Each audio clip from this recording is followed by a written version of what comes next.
mentions she describes what a dream is. Hmm. What's the dream She case? says he's fans, whatever, whatever. Okay, cool. So in 2014, which by the way, again, I keep telling you, it's just timing when it comes to all these things because people are realizing, yo, if Cassie got a check, shit, my story got to be heard, type shit, right? Right. 2014, Miss Shannon Monroe was 23 years old, working in the United States, hoping to land her big break, right? She was on an international visa from the Netherlands. Okay, when associates of the Dream reached out to her via social media, she was thrilled. She immediately sent songs or sent along samples of her work and was quickly invited to join Dream and as part of Tricky Stewart. By the way, shout out to Tricky. They're a good team, by the way. They make hit songs. Said, far from being an amazing breakthrough opportunity, she imagined, her experience with Dream was nothing short We checking out DJ Academics at King Academics. Check out his YouTube channel. Let's get back into it. of prolonged He's talking about the dream case with the allegations and stuff. nightmare. Okay, let's kind of like get into a little bit more. It says, under the guise of pursuing a legitimate recording and publishing contract with Miss Monroe, the Dream lured the young and vulnerable artist into a abusive, violent, manipulative, filled with physical assaults, violent sexual encounters, and horrific psychological manipulation. Wow. In both Atlanta and in L.A., the Dream used his age and influence in the industry to manipulate the young artist and to believe that she needed him for success, and roped her into his world of false promises to gain her a complete trust, including.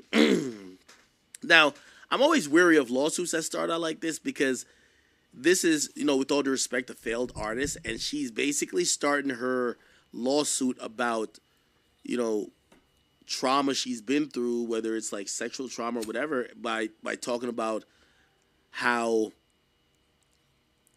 her career didn't get to be what it could have been, right? But she's here kind of dressing it up as, oh, he manipulated me, right? Because apparently he assured her that he would sponsor the extension of her visa. He told her he would write blockbuster songs for her if he became part of his, so-called sanctuary, like he did for Beyonce and Rihanna, offering her lofty visions of recording and publishing contracts with major labels, assuring her that he would appropriately advocate for her, and promising her that she would open for Beyonce's upcoming tour. All right. Listen, it's one thing getting promised shit. It's another thing being delusional. You know you're not opening for no Beyonce. We've never heard about you till today. Stop it. Why the fuck? I don't even think Beyonce uses openers like that. Come on. Going as far to force her to diet and exercise excessively to prepare for the tour. In reality, Dream used her for his base desires, which manifested in violent and sexual acts and vicious psychological torture. For example, he locked her in a dark room adjacent to a recording studio, violently had sex with her, then left her alone, naked in the dark for hours on end, returned to have sex with her, and demanded that she tell him she loved him. He controlled all aspects of her life, okay? Her stay in the United States, he provided her housing, transportation, food expenses. He kept a close track of her location all the time, calling and texting her all the time in hours, demanding updates on her location, or even keeping his own key to her hotel room so he could enter whenever he desired. He forced her to drink excessive amount of alcohol by roughly pulling her head back by her hair and pouring alcohol down her throat. He frequently strangled her during violent sex, sometimes with his hand, and once used the collar of her dress. On multiple occasions, he choked her so intensely she almost lost consciousness. He refused to. When the last time the Dream had a hit? I can't remember the last time. I mean, I don't know. Maybe he has had some stuff out, and I just don't know because I really haven't been into music like that. But it's been a while. You know what I'm saying? And she should have known that was some game. How you just start now? He finna put you in a position to be opening for Beyonce, and you just start now. He ain't finna put his name on the line like that.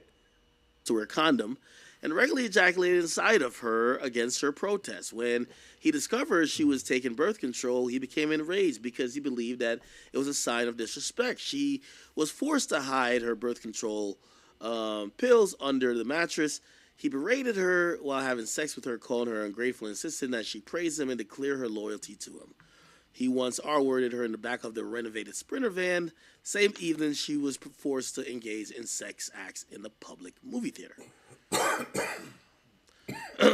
He recorded her during these sexual acts and used the existence of these recordings to threaten her into more silence.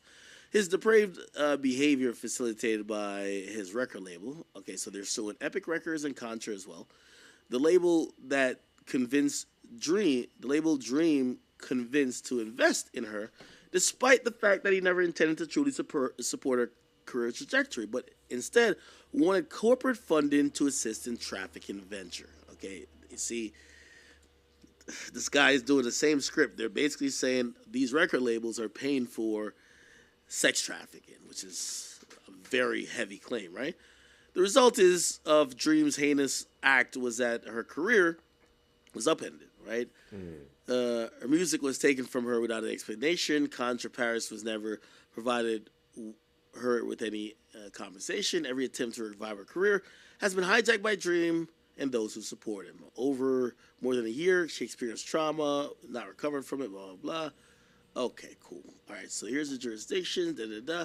Let's see if we can get into some of these supposed, like, allegations. Okay. Oh, he wrote Touch My Body as well? Oh, no way. He didn't write. Oh yeah, He produced all the lines, that. not necessarily wrote it. I didn't know he wrote. Oh, he got some money. He wrote "Baby Baby" for Justin Bieber. That was a huge song. He got some paper in. Dream has been married multiple times and fathered 9 children with 4 women. Really? I didn't know that. Holy shit. In Fathered 2010, he 9 married the children singer with 4 Christina women. Milian. Pictures of the Dream and his assistant having an affair in the Caribbean leaked online.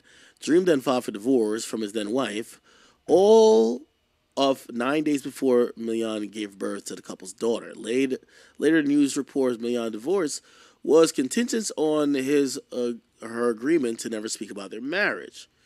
His chauvinism was blah, blah, blah. Okay, so she's talking about his past stuff. In 2013, he shared that he was writing a book about relationships despite his own multiple divorces and was quoted saying, "But why get married? What do they say? Get the milk without the cow?"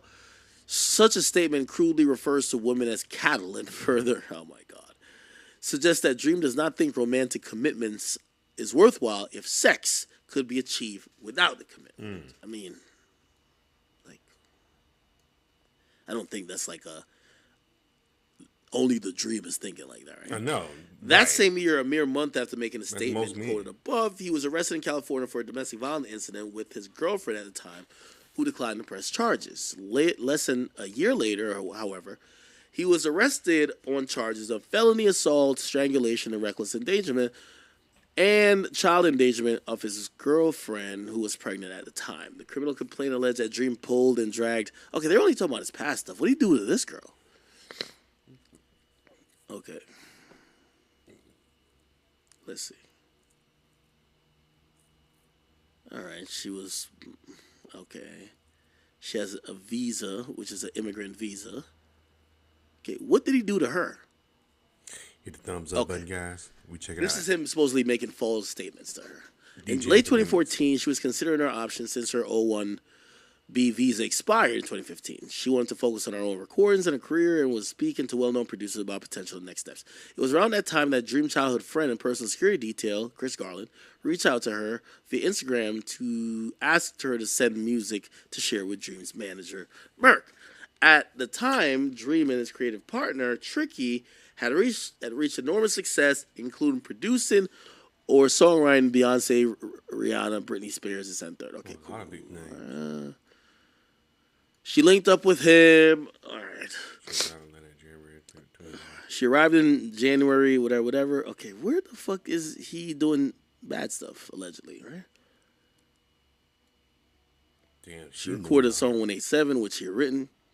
Also, she had no gang affiliations or violent history. She was presented with a song titled with a slang used for murder. What the fuck? She had never been to a strip club before. While there, Dream had repeatedly handed her large stacks of money and demanded she throw money at strippers. Oh, hell nah, man. Like, come on. You're telling me that, he traumatized you by giving you money to throw at other bitches? Like, come on. At one point, one of the strippers came to the table completely naked, and Dream instructed the stripper to get on top of her. She was visibly uncomfortable with the situation. He seemed to enjoy how uncomfortable she became, and he laughed as she asked the stripper to leave and perform for Dream instead. The following day, he texted her for the first time, and the parents' side that she passed the test Dream had been giving her. After saying hello, the first thing he texted her was, "Do you have a boyfriend? Boyfriends aren't allowed. It's a distraction." She was surprised to be asked a personal question early on in the communication with him, but she wanted to be cooperative and responsive in the negative. At the end of the planned trip, she was not given a recording contract or any indication she wanted to be forthcoming, but she remained optimistic because Dream and his team repeatedly expressed how impressed they were with her vocals and how much they liked her voice and general style. Finally, shortly before she was scheduled to leave, he told her that he wanted to sign her to Contra, and she was so happy and overwhelmed with gratitude. It felt like truly everything she'd been waiting for. Okay. He used his success with Beyonce and Rihanna to manipulate. From the moment Dream started texting her, he began regaling her with stories about how he helped Beyonce and Rihanna and would do the same for her as long as she did everything he told her to do.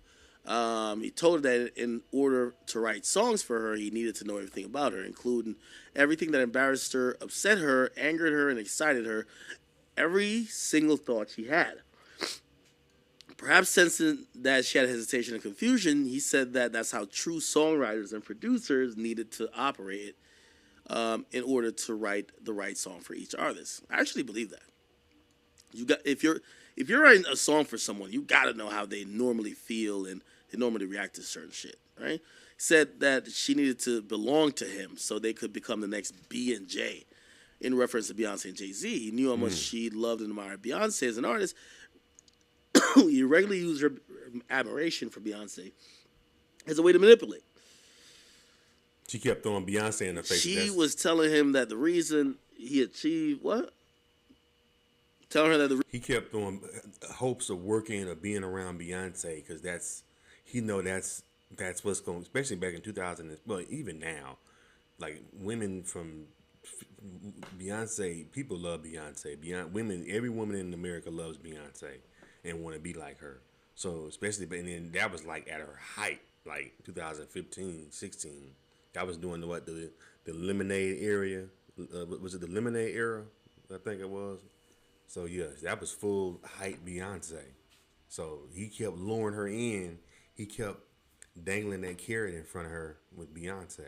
The reason he Put that thumbs up, baby. Achieved such great success with Beyonce because they created a sanctuary together, which allowed him to know her in a way that others could not, and consequently, he would write the best songs for her. Dream explained that a sanctuary was even stronger than a spousal connection because it was about art. Being a part of the sanctuary with Dream meant that she was required to disclose all her secrets, and thoughts, and become trust partners with them. He said that his relationship with Beyonce was so close that he knew about Beyonce's pregnancy before her husband, Jay-Z. For example, Dream texted her, so these are the texts. So I guess they're putting the text in there. Okay. Dream reminded her that she better be grateful he was working with her because work he was putting on Beyonce, because he was putting work on Beyonce's album on hold.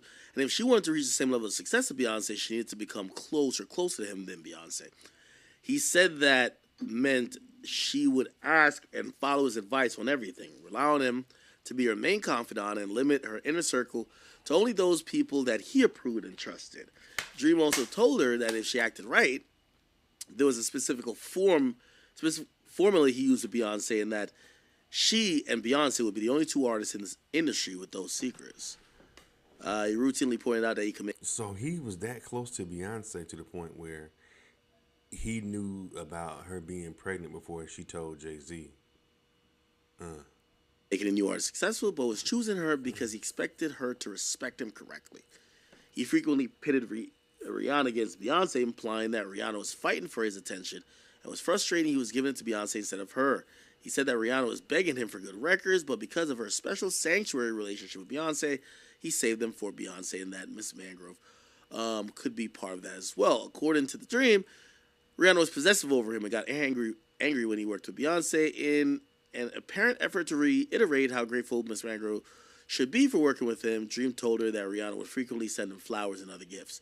He reiterated that Rihanna had to work to make him give her hit records, and he was choosing to work with Miss Mangrove instead.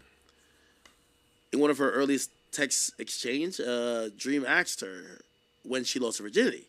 explained that Rihanna had told him this information about herself, insinuating that artists he worked closely with shared such intimate information with him. He led her to believe through manipulation and coercion that if she allowed him to completely control every aspect of her life, they could create this ultimate sanctuary that would surpass anything he had accomplished with Beyonce or Rihanna. When she questioned the idea of a sanctuary or asked him to clarify what he meant, he said this. He said, "I'll let you know after we win 10 Grammys together. Right now, you just have to be free. Let me undress you emotionally. Let me undress you emotionally. Do I can what's underneath your heart." For a new artist, the thought of becoming the next Rihanna or Beyonce was obviously intoxicating, and she was willing to work hard as possible to make that dream come true. He told her he was working on a new Beyonce tour, and if that went well, she could open for her, but share this promise only in the context of an emotional manipulation. I think the more freedom you give me, the more relationships I'll be able to put you through and in. I'm a straightforward person. Things like Beyonce's opening isn't a big deal to get done. That is my family. All right. By the way, I could chime in here. This seems like 100% manipulation. And, obviously, this is he said, she said right now. It's just a complaint, and this is one person's side. But if these are actual text messages, this sounds like a manipulator, right? Like, if your mother, like, granted, she's probably stupid as well. Even though you could probably say, no, she's just naive. She never knew about the music industry. You're not motherfucking just waking up and just, no random person just opens for Beyonce, right? But if the dream was texting her like this, oh, you need to let me control you and emotionally undress you, he was manipulating the shit out of her. Like, that sounds like a manipulator. I ain't gonna lie to you, right? She had no reason to believe that he wasn't to disbelieve what he was saying. He was successful, made hit records for Rihanna and Beyonce, and convinced that two of the most successful artists were dependent on him for success. He regularly held his age and experience in the industry over her, telling her that she simply didn't understand how his methods were necessary to success, and therefore was willing to take all the necessary direction from him. Only now does she see that the dream was used in fraud, coercion to manipulate her. Okay. I'm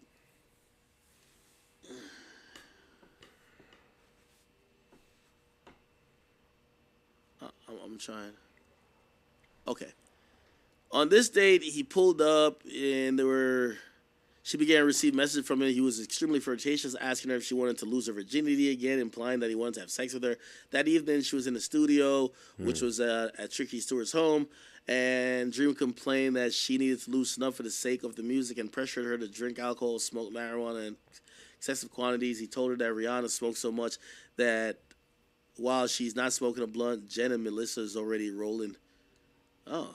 Didn't Drake mention these two? Jen and Melissa are already rolling the next one. Even though Miss Magro did not enjoy using drugs and alcohol, she felt pressure to meet Dream's expectation as a hit artist. Throughout the evening while they were recording the studio, he became more aggressive and pressuring her to have sex with him. He assured her that sex with him was part of the process and that he could only write songs for her if she agreed to let him know everything about her. In an effort to deter him, she tried to argue that she didn't want to do anything that could complicate making great music. In response, he told her that she agreed to be his trust partner and not listen to him, and doing what he wanted was a sign of disrespect. She was alone in the United States, increasingly confused and frightened at the situation, tried to protest again. He reiterated that she was part of something special and that he led her into a sanctuary, blah, blah. In the studio, he began to touch her, and she pulled back, suggesting it was not a good idea. He proceeded to take her through the house where the studio was located, eventually bringing her to a pitch-black bedroom. Upon arriving there, she had no doubt about what his intention was. She told Dream, "I don't know about this, and I don't want to ruin this." Dream responded by saying this was really important and that they didn't have time to waste, insisted that this would make the records much better. Dream grabbed her by the hand, placed it on his genitals. He quickly escalated, pushing her down the bed. Turned his penis in her. Okay. After some time, he returned to the bedroom and had sex with her again. He did this repeatedly for 7 hours, leaving her tired and confused. During this ordeal, he had told her that this was going to be great for her in the manner that she'd tell the Dream that she loved him. In fact, he would only stop aggressively having sex with her. Oh, my God. If he said that he loved her. When Dream finally let man girl leave the bedroom, it was around 6 a.m. Now, since I started to kind of like contextualize this,